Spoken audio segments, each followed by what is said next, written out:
लखनऊ विश्वविद्यालय है और मैं गौरव विनायक हूँ। आप नेटवर्क भारत पर देख रहे हैं। यूनिवर्सिटी में बहुत सारी समस्याएं हैं और मुख्य समस्या जो युवाओं के बीच है, क्योंकि युवा राजनीति से अपने आप को जोड़कर रखता है। युवा हमेशा राजनीतिक पर्याय रहा है। राजनीति युवाओं का मुख्य मुद्दा रही है और खास करके उत्तर प्रदेश और बिहार की बात करें तो युवा राजनीति को अपना सबसे सर्वोच्च पर रखता है, राजनीति ही करना चाहता है। लेकिन ये लखनऊ विश्वविद्यालय 2005 से एक तोड़फोड़ हुई, मारपीट हुई मुलायम सिंह यादव की सरकार में। उसके बाद से 2007 में यहाँ से 2007 से यहाँ चुनाव नहीं हो रहा है विश्वविद्यालय का, छात्र संघ का चुनाव नहीं हो रहा है। और 12 में इस पर याचिका की गई और याचिकाकर्ताओं का अपना पक्ष दिया, न्यायालय ने फैसला दिया, 19 में फैसला आया और फैसले के बाद भी आज तक यहाँ पर छात्र संघ का चुनाव नहीं हुआ है। छात्रों की क्या समस्याएं हैं उस पर कोई बात बेबाकी से करने वाला नेता यूनिवर्सिटी में नहीं है। तमाम विश्वविद्यालयों में नेता हैं, उनके छात्र संघ के अध्यक्ष हैं, तमाम तरह के प्रयास करते रहते हैं, जो समस्याएं हैं उनके बारे में बात करते हैं। कोर्स अगर लेट हो रहा है, यूनिवर्सिटी का सिलेबस लेट हो रहा है तो उस पर बात करते हैं, लेकिन यहाँ पर बात करने के लिए कोई नहीं है। ये भगवान भरोसे है और कोई भी समस्या यहाँ सुनने वाला नहीं है। यहाँ वाइस चांसलर चाहे जो करे मनमाने फीस वसूल। कहना चाह रहे हैं क्या आप लोगों को, क्या क्या समस्याएं हैं? तमाम समस्याएं हैं, बताइए थोड़ा सा। फीस वृद्धि है, उसके बाद जो आप फीस तो ले रहे हैं 50,000 पर सेमेस्टर, पर आप सुविधाएं क्या दे रहे हैं? पानी का TDS 450 तक जा रहा है। 450? हाँ, चेक कर लीजिए पत्रकार जी, चेक कर लीजिए पानी का TDS। तो आपने शिकायत नहीं की? एकदम शिकायत की, पर शिकायत से होता क्या है? केवल खाना पूर्ति करते हैं ये लोग, कभी काम नहीं होता है ना। आप फीस तो अगर लेट देंगे तो आपको फाइन 1,000 देना पड़ेगा। पर या ये अभी लाइब्रेरी के सामने हम लोग बातचीत कर रहे हैं, लाइब्रेरी में जाइए, अभी 2-3 दिन पहले AC बना है, नहीं तो AC भी नहीं था। आप फीस वसूल रहे हैं पर सुविधाओं के नाम पे आप 0 दे रहे हैं। आप सेल्फ फाइनेंस के नाम पे फीस वसूल रहे हैं। आप फीस वृद्धि नहीं दे रहे हैं पर फीस आप वसूल रहे हैं। बताइए गरीब परिवार के लोग कहाँ से पढ़ेंगे? जिस पिता की कमाई अगर मैं कह रहा हूँ 1 लाख रुपए सालाना हो, 50,000 रुपये पर सेमेस्टर कहाँ से दे पाएगा? तो आप ये सोचिए। और ये सब काम हो रहा है इस सरकार में, भारतीय जनता पार्टी की सरकार में। इस सरकार के लोग चाहते हैं कि युवा पढ़े नहीं। अगर वो पढ़ेगा तो आंख से आंख मिला के सवाल पूछेगा। और ये लोग युवाओं से डरने वाले लोग हैं।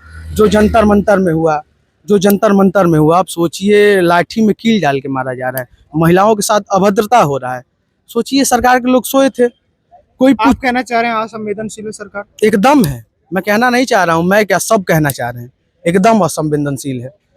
तो कह क्यों नहीं रहे? वो आगाज जो होना चाहिए वो तो हो नहीं होगा। 27 में होगा। राष्ट्रीय अध्यक्ष अखिलेश यादव जी जब मुख्यमंत्री बनेंगे ना, युवाओं की सरकार बनेगी ना, तब होगा, तब युवाओं के लिए काम होगा और इनको भगाने का काम किया जाएगा। 27 में यूपी से और 29 में पूरे देश से उनको भगाने का काम किया। लोग कहेंगे कि अभी आपने कहा कि 2005 में मुलायम सिंह यादव की सरकार में यहाँ तोड़फोड़ हुई थी, तो उस समय भी अराजकता थी, गुंडे थे, तोड़फोड़ करते थे, इस तरह की तमाम दिक्कतें थी। अब तो दिक्कतें आ नहीं रही हैं इस सरकार में। देखिए, मैं बता रहा हूँ, अगर आप जो छात्र संघ की बात कर रहे हैं ना, अगर छात्र संघ होता तो क्या आपको लग रहा है इतना फीस वृद्धि हो पाता?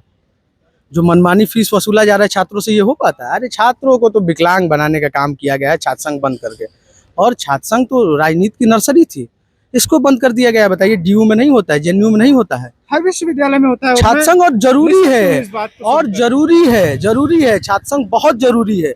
कम से कम हमारे जैसे छात्र, कोई छात्र संघ का पदाधिकारी रहेगा, अध्यक्ष रहेगा, महामंत्री रहेगा, उपाध्यक्ष रहेगा, उससे जाके अपनी समस्या बता पाएंगे। अभी मैं किससे जाऊं और अपनी समस्या बताऊं? आप लोग एक साथ या एक एक करके VC के पास? नहीं, हम लोग, अब मैं बता दे रहा हूँ, अब जैसे लखनऊ विश्वविद्यालय में समाजवादी, आप लोगों का नेता कौन है यहाँ? अब देखिए, नेता जैसे मैं बता रहा हूँ, जैसे समाजवादी छात्र सभा है, तो इस समय जब अगर छात्र संघ बंद है तो इकाई बनाया जाता है। इकाई के अध्यक्ष हैं वही हमारे हैं नेता।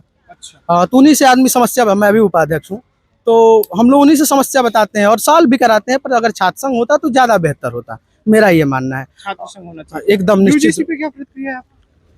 UGC पे क्या प्रतिक्रिया है? UGC मतलब वो जो भेदभाव के लिए लाया गया था। देखिए, आप लोग भेदभाव वाकई करते हैं? आप सौर जाति से आते हैं? मैं बता, भेदभाव कुछ करते हैं? नहीं, देखिए, मैं भेदभाव क्यों करूंगा? इनका नाम शिवाजी यादव है, उनका नाम प्रियंका यादव जी। क्या भेदभाव किया इन्होंने आपके साथ? हमारे साथ क्या भेदभाव करेंगे? हमारे साथ कोई भेदभाव नहीं किया। हम लोग तो छात्रावास में साथ रहते हैं। सरकार ने तो UGC सरकार की पहले से ही मंशा है, ये सिर्फ मंदिर मस्जिद के नाम पे लड़ाना चाहते हैं, हिंदू मुस्लिम के नाम पे लड़ाना चाहते हैं। चाहते हैं कि सांप्रदायिकता बढ़ाए, जितना आपसी भेदभाव बढ़ाएंगे उतना वोट पाएंगे। ये हिंदू मुस्लिम करेंगे, जितना इनको आपसी मेल जोल नहीं पसंद है ना, इनको पसंद है कम्युनल एकदम पूरा रहे, सबके सब आपस में मार। समाज का बिल्कुल विखंडन चाहते हैं। आप देख लीजिए कभी भी आप देखिए गुजरात में दंगा करा के गुजरात में सरकार बनाते हैं, भारत में सैनिकों को इतनी बलि चढ़वा दी है, आज तक कोई पता चला? पुलवामा में बेचारे शहीद हुए, उन क्या कहते हैं रक्षा मंत्री संसद में झूठ बोलने वाला पहला रक्षा मंत्री है, बताइए। कहा था कोई शहीद नहीं हुआ, अभी 6 जवान शहीद हुए, उनको सम्मान ये रक्षा मंत्री और इस सरकार के लोग तो ऐसे हैं और इतने बड़े झूठे हैं कि लोकतंत्र के मंदिर संसद में ये लोग झूठ बोलते हैं कि एक सैनिकों की शहादत नहीं हुई। और बताइए, जब वार मेमोरियल के साइट पे पड़ता है कि 6 सैनिक हमारे शहीद हुए हैं, तब लोगों को पता लगता है। तो क्या इस सरकार से आप उम्मीद कर सकते हैं? ये सरकार एकदम समाप्त होने वाली है। युवा, छात्र, नौजवान, किसान सब मन बना लिए हैं और अब की बार उत्तर प्रदेश में अखिलेश यादव जी को सरकार मुख्यमंत्री बनाएंगे और 29 में राहुल गांधी जी या जो इंडिया गठबंधन का नेतृत्व तय करेगा उसको बनाया जाएगा। आप क्या कहना चाह रहे हैं? मैं ये कहना क्या चाह नाम है रहा हूँ, मेरा नाम अनादि तिवारी, मैं लखनऊ विश्वविद्यालय का छात्र हूँ। आप क्या कर आरएसएस, रहे हैं आप? मैं यहाँ से बीए कर रहा हूँ, बीए लास्ट ईयर जी। कौन सा मैं सेमेस्टर है आपका? 6 सेमेस्टर अच्छा, लास्ट। जी जी। हाँ, तो मैं क्या ये समस्याएं होती हैं आप? समस्याएं ये है कि जो आप आरएसएस इसके बीजेपी की आइडियोलॉजी के बारे में बात कर रहे थे, मैं बताना चाहता हूँ कि जो आरएसएस की आइडियोलॉजी अंग्रेजों के ने तय करते हैं, अंग्रेजों के बेस पे है। अंग्रेजों की ideology बिल्कुल और बिल्कुल, भाजपा RSS एक ही है बिल्कुल। जैसे वो कहते थे फूट डालो राज करो, वही आलम इनका। ये चाहते हैं देश की जनता आपस में लड़े, हमसे सवाल ना पूछे। तो ये भी चाहते हैं फूट डालो राज करो, सांप्रदायिकता बढ़ाओ, हिंसा बढ़ाओ, छात्रों नौजवानों को आपस में लड़ाओ। बताइए, 21वीं सदी का टाइम है, जातिवाद की विदाई होनी चाहिए। आप जातिवाद बढ़ाना चाहते हैं? बताइए, विकास रोजगार 0% है। जातिगत विवादों को, हाँ, जाति उकसाना व्यवस्था को चाहते हैं। समाप्त करने के लिए आप लोग तैयार हैं? बिल्कुल, क्यों नहीं, सब तैयार है। आप रोजगार दीजिए, सबको समान दर्जा क्यों नहीं देते हैं? मतलब सबके लिए कुछ ना कुछ दीजिए। आप कुछ देना चाहते नहीं है, ना रोजगार दे रहे हैं, ना नौजवानों से बात करना चाहते हैं। विश्वविद्यालयों में इतनी फीस, आप बताइए लखनऊ विश्वविद्यालय में कितना छात्र पढ़ता है? क्या किसी छात्र की फीस माफी की कोई योजना बनाई गई है? स्कॉलरशिप की योजना नहीं है यहाँ? अरे स्कॉलरशिप कितना को आता है भाई? कोई का नहीं आता। आई नहीं, बताइए। 3000 छात्रों को अटकी पड़ी कहाँ है? स्कॉलरशिप आती कहाँ है? स्कॉलरशिप नहीं मिलती? नहीं आती है, फीस क्या लिया कहना जाता चाह रहे है। हैं भाई? किस टॉपिक अभी तो हम आए टॉपिक हाँ? तो बताइए किस पे किस पूछ क्या रहे हैं आप प्रश्न? क्या आपका सिलेबस टाइम पे पूरा हो जा रहा है? यहीं नहीं पढ़ते नहीं हैं? जी हाँ, मैं लखनऊ नीतीश यादव नाम है, मैं लखनऊ विश्वविद्यालय का छात्र हूँ। लास्ट ईयर है हम लोगों का, लेकिन विश्वविद्यालय का माहौल बहुत ही बेकार इस टाइम चल रहा है। इस टाइम जो भी चल रहा है महंगाई के लेके, और यहाँ पे दिन पे दिन फीस वृद्धि हो जा रहा है। जो भी अगर लड़के दूर से पढ़ने के लिए आ रहे हैं, गरीब तबके के लड़के पढ़ने आ रहे हैं, मजदूर के लड़के पढ़ने आ रहे हैं, तो उनको फीस वृद्धि की वजह से उनको समय पर पढ़ाई नहीं कर पा रहे हैं। और तमाम फीस वृद्धि हर कोर्सों में दिन पे दिन फीस वृद्धि होती जा रही है और वो उसके वजह से लड़के पढ़ाई नहीं कर पा रहे, बहुत दिक्कत हो रही है। सरकार बहुत जल्दी जाने क्या बोलना चाह रहे हैं? क्या फिर पूछेंगे आप? ये बताइए हमें कि यहाँ पर सेमेस्टर वाइज एग्जामिनेशन हो रहा है, तो कोर्स आप लोगों का पूरा हो जाता है, सिलेबस पूरा हो जाता है, तब एग्जाम होता है कि रिजल्ट आता है तब होता है कि जब से बहुत सारे जब विश्वविद्यालय से में ये एनईपी आई है, छात्रों का आधा भविष्य तो ये एनईपी यूजीसी खत्म कर दे रही है। जो ये ला रहे हैं एनईपी में 6 महीने का सेमेस्टर होता है। अब 6 महीने में ये प्रैक्टिकल भी लेंगे। 6 महीने में पढ़ाई कितना दिन होगा आप जोड़िए, संडे निकालिए, पहले छुट्टियां निकालिए, 1 महीने Practical भी छुट्टियां निकल होगा गई और ना। उसमें वो भी करवाएंगे, प्रैक्टिकल होगा, एग्जामिनेशन होगा, 2 दिन यहाँ Examination हफ्ते फीस में 2 लगेगी। दिन छुट्टी भी रहेगी, एग्जामिनेशन फॉर्म भी भरेगा, इसी में बैग भी हटेगी, इसी में सबका रिजल्ट भी गड़बड़ होगा। आप बताइए, एनईपी लाके छात्रों का भविष्य अंधकार में लाना चाहते हैं लोग, बस और कुछ नहीं है। सेमेस्टर एग्जाम छात्रों का अंधकार है। पहले हफ्ते में 1 दिन छुट्टी होती थी, अब तो 5 ही दिन क्लास चल रहे हैं। सैटरडे और संडे छुट्टी चल रही है। सरकार बिल्कुल शिक्षा में एकदम बेकार चल रही है। छात्रों के साथ एकदम बिल्कुल खिलवाड़ हो रहा है। कहीं भी छात्रों को में हक नहीं मिल रहा है। शिक्षा में हर जगह फेल है सरकार। बहुत जल्दी सरकार की विदाई होने। क्या नाम है आपका? अनुराग उपाध्याय। कुछ सुनाइए, दर्शकों को सुनाइए यहाँ की समस्याओं के बारे में। समस्या के बारे में नहीं है, शायरी है। हाँ, शायर तो समस्याओं को भी समेट लेता है। Correct। फिलहाल आप सुनाइए जो सुनाना चाह रहे हैं। मोहब्बत पर शायरी है। वाह वाह, अब यूनिवर्सिटी है तो मोहब्बत तो होगी। किसी को नफरत है मुझसे, कोई प्यार कर बैठा है। वाह वाह वाह वाह। किसी को नफरत है मुझसे, कोई प्यार कर बैठा है। किसी को यकीन नहीं मुझ पर, कोई एतबार कर बैठा है। वाह वाह वाह वाह। कितनी अजीब है न दुनिया, कितनी अजीब है न दुनिया। कोई मिलना नहीं चाहता और कोई इंतजार कर बैठा है, और कोई इंतजार कर बैठा है। धन्यवाद। वाह वाह। क्या बोलना चाह रहे हैं? क्या नाम है आपका? अविनाश चौबे। क्या समस्याएं हैं यहाँ युवाओं की? देखिए, अभी आप देख रहे होंगे कि छात्र काफ़ी दिनों से न्यूज में हैं। सेम उसी प्रकार का ये लखनऊ विश्वविद्यालय है। मैं लखनऊ विश्वविद्यालय के महमूदाबाद छात्रावास में रहता हूँ और आज हम क्या लोग कर रहे हैं आप? मैं मास्टर ऑफ सोशल वर्क का अच्छा, सोशल वर्क में जी। मास्टर कर रहे हैं। तो आज जैसा कि आपको पता होगा, सुबह में हम लोग DSW मैम से मिलने गए थे। हमारा बस एक छोटा सा विषय था। पिछले कुछ दिनों पहले हॉस्टल से एक यूनिवर्सिटी से एक नोटिस आती है, जिसमें हमें बताया जाता है कि हमारा जो हॉस्टल का फीस है, उसमें मेस फीस होती है उसको बढ़ा के 40,000 रुपये कर दिया गया है। और पहले हम लोग जो वो फीस होती थी उसको इंस्टॉलमेंट में जमा करते थे। 2 इंस्टॉलमेंट होता था, उसमें हम जमा करते थे और 6 महीने का प्रॉपर गैप होता था, तो हमारे लिए भी थोड़ा बर्डन कम होता था। अब जैसा कि ये गवर्नमेंट विद्यालय है, बहुत छोटे छोटे गांव से, जैसे आप पूर्वांचल के गांव ले लीजिए, इधर वाराणसी, सब बच्चे आते हैं बहुत गरीब परिवार के। उनके लिए ये फीस देना भी मुश्किल था। बतौर हम लोग करते थे अरेंज, कहीं ना कहीं स्कॉलरशिप से कुछ बच्चे ट्यूशन पढ़ाते थे, तो छोटे छोटे अमाउंट को इकट्ठा करके इंस्टॉलमेंट भरते थे। लेकिन इस बार विश्वविद्यालय प्रशासन ने उसको एक बार में जमा करने का निर्देश दे दिया। मतलब आपको 40 से 47,000, जो कि मतलब किस्तों में नहीं देना है। नहीं, किस्तों में नहीं देना है, वो आपको 47,000 अराउंड पैसे आपको एक बार में जमा करना है। आप सोच सकते हैं कि एक गरीब परिवार से आने वाला बच्चा, उसके लिए 47,000 अराउंड 50,000 रुपीज बहुत बड़ी रकम होती है, उसके लिए भी और उसके परिवार के लिए भी। इसी विषय में हम आज बात करने गए थे। हमसे हमें आश्वासन दिया गया है। आश्वासन ये दिया गया है कि आप लोगों के इस विषय पे हम लोग ध्यान देंगे और 2 दिनों में आपके अकॉर्डिंग जैसा आप लोग का मांग है उस पर हम लोग डिसीजन सुनाएंगे। लेकिन देखते हैं, हमें कुछ इससे ज़्यादा उम्मीद नहीं है। हमें लगता है कि हमें शांत कराने के लिए, हमारी मांगों को दबाने के लिए ये हमसे 2 दिन का समय मांगा गया है। लेकिन फिर भी हम आपके माध्यम से इस विश्वविद्यालय प्रशासन को बता देना चाहते हैं कि आपकी मनमानी नहीं चलेगी। शिक्षा मंत्री को जब हमारे सामने झुकना पड़ा, प्रधानमंत्री को झुकना पड़ा, तो आप कोई बहुत बड़े है नहीं, प्रॉक्टर हैं, DSW हैं या फिर VC हैं, आपको भी झुकना पड़ेगा और फीस को कम करना पड़ेगा। धन्यवाद। आपका क्या नाम है भाई? मेरा नाम अभिनव सिंह है भैया। क्या कहना चाह रहे हैं? कहना भाई जो बोल रहा है वो सही बोल रहा है कि जैसे आप क्या कि कर रहे हैं यहाँ? मैं भी सोशल वर्क का स्टूडेंट ही हूँ। तो बात वही है कि सही बात है कि जैसे कुछ कोर्सेज हैं, जैसे मान लीजिए पॉलिटिकल साइंस के हमारे कुछ मित्र हैं, कुछ अंतःवासी हैं छात्रावास के जो साथ में रह रहे हैं, उनकी क्लासेस 10 जुलाई से स्टार्ट हो गई है। 10 जुलाई से छात्र क्लास स्टार्ट हो गई है। रहने वाले वो दूर के, कोई बलिया का है, कोई बिहार का है, मैं सुल्तानपुर का रहने वाला, कोई गोडा का है, सब बाहर से आए हैं, सब छात्रावास के भरोसे रहते हैं, कोई रूम लेके नहीं रहता है।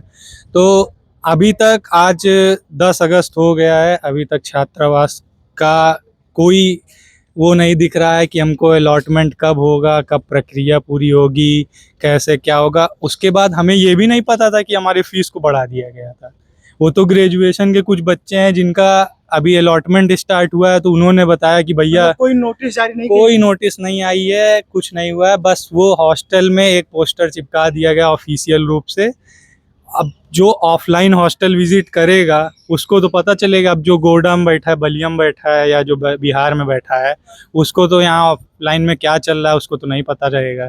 तो वो जूनियर्स आए हमारे कुछ, तो उनको पता चला है, तो उन्होंने हमको बताया कि भैया ऐसे ऐसे हो रहा है। अब जैसे मैं एक किसान परिवार से आता हूँ, हमारे क्या, मैं सेल्फ फाइनेंस का स्टूडेंट हूँ, मेरी 28,000 फीस है सेमेस्टर की। अब एक सेमेस्टर की फ़ीस 28,000, 40,000 मेस की फ़ीस, 7-8 हज़ार रुपये में हॉस्टल की फ़ीस, 80,000 रुपये मैं एक सरकारी विश्वविद्यालय में दे रहा हूँ। उससे अच्छा मैं MIT या गलगोटिया में न पढ़ लूँ, जो प्राइवेट विश्वविद्यालय या प्राइवेट यूनिवर्सिटी है। सरकारी यूनिवर्सिटी और प्राइवेट यूनिवर्सिटी में अंतर क्या रह जाएगा अगर ये इसी प्रकार से छात्रों का वो करेंगे। अब मैं अपने छात्रों घर, का शोषण हो रहा है, कहना चाह रहे हैं? हाँ शोषण तो हो रहा है। अब जो हम फीस उसी को 2 बार में देते थे, चलो हमारे ऊपर भी लोड कम है, हम पेरेंट्स के ऊपर भी कम लोड डालेंगे, वो भी कम परेशान होंगे।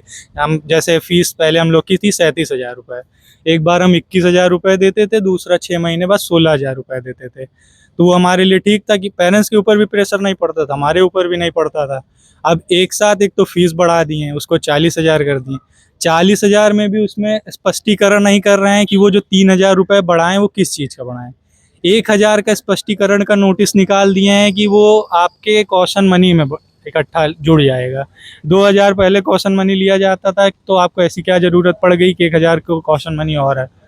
उसके बाद जो 1200-1300 रुपये बच रहे थे, उसको ये अभी तक नहीं बताए हैं कि वो कॉशन मनी मतलब जो एक्स्ट्रा पैसे 1200 ले रहे हैं वो किस चीज़ के लिए ले रहे हैं। कह रहे हैं उसको टेंडर में जोड़ेंगे। अरे टेंडर जो भर रहा है आदमी, उस टेंडर जोड़ने का भी पैसा ले रहे हैं। आप एक टेंडर का 25 लाख रुपए ले रहे हैं, जैसे पता चला है। आप उस 25 लाख रुपए और उनके जो वो पैसा दे रहे हैं उससे आप नहीं भरपाई कर पा रहे हैं कि आप छात्रावास के बच्चों से वो पैसा लेके 1200 रुपए आप उसको पूरा करेंगे। तो वाकई कारण क्या लगता है इनकी मनमानी का आपको? वही ये तानाशाही चल रहा है सब, प्रभु की माया है, कहीं धूप है कहीं छाया चल रहा है। आप क्या कहना चाह रहे हैं, क्या नाम है? अशोक तिवारी। क्या कहना चाह रहे हैं? वैसा तो क्या कुछ समस्याएं हैं, मुख्य समस्याएं क्या है? मुख्य समस्या यही है कि अभी क्लासेस स्टार्ट नहीं हुई है, हॉस्टल अलॉट नहीं हुआ है और कोई नोटिस भी नहीं है। अभी आज हम लोग का अलॉटमेंट था फील्ड वर्क, वो भी नहीं हो पाया है। एंड बोले 14 आप को लोगों को ये होगा। महसूस हो रहा है कि अगर छात्र संघ होता है, यहाँ नेता होता, कोई हमारा हाँ, लीडर होता तो होना चाहिए था, अच्छी सुविधाएं देता। होना चाहिए था, क्योंकि उसमें हमें हमारे हाँ लड़ता, हम जुड़े रहते हैं एक दूसरे से। अभी कुछ होता है, कोई मुद्दा होता है तो एक होता है कि लीड करने वाला नहीं हम मतलब जैसे लीड करने के लिए बनते भी हैं तो अपने मुद्दे के लिए से अभी 10 लोग का कोई मुद्दा हुआ तो जाके लीड कर लिया या कोई धरना कर लिया। बट वो रहता शासन तो एक साथ रहता है कि यहाँ प्रेसिडेंट नहीं। कोई भी रहता तो ज्यादा बेहतर होता। आपका क्या नाम है? मेरा नाम विशाल त्रिपाठी। क्या कर रहे हैं यहाँ? मैं एमए सोशियोलॉजी का स्टूडेंट हूँ। क्या समस्याएं लगती हैं? अब मैं छात्रावास से तो समस्या तो यही है, छात्रावास आवंटन नहीं हो रहा, 1.5 महीने हो गया क्लास चलते हुए। सिलेबस कैसा है, मतलब टाइम पे पूरा हो जाता है, सेमेस्टर वाइज एग्जाम होता है, कैसे होता टाइम सेमेस्टर वाइज एग्जाम ही होते हैं, टाइम पे का टाइम से पहले सिलेबस करा देते हैं, क्लासेस ज़्यादा चलती ही नहीं है। यही सारी समस्याएं हैं। है? क्या नाम है आपका? जी, मेरा नाम उत्कर सिंह है। मैं एमए एआईएच का छात्र हूँ। अच्छा, क्या होता है इसमें? आर्कियोलॉजी से रिलेटेड जितने भी वर्क होते हैं, जैसे पुरानी एंशिएंट साइट्स वगैरह हैं उनको प्रिजर्व करना या खुदाई वगैरह उनकी होती है, जैसे हड़प्पन साइट हुई या अदर है, तो यही काम होता है उसमें, उसी पे रिसर्च किया जाता है। तो रिसर्च करना है। ये तमाम युवा अपनी अपनी बातों को रख रहे हैं और बहुत सारे युवाओं से बात करेंगे, सारी सबकी समस्याओं को जानने को, समझने को और इन सबके विचारों को आप तक परोसने के लिए हम यहाँ मौजूद हैं। आप जुड़े रहिए हमारे साथ।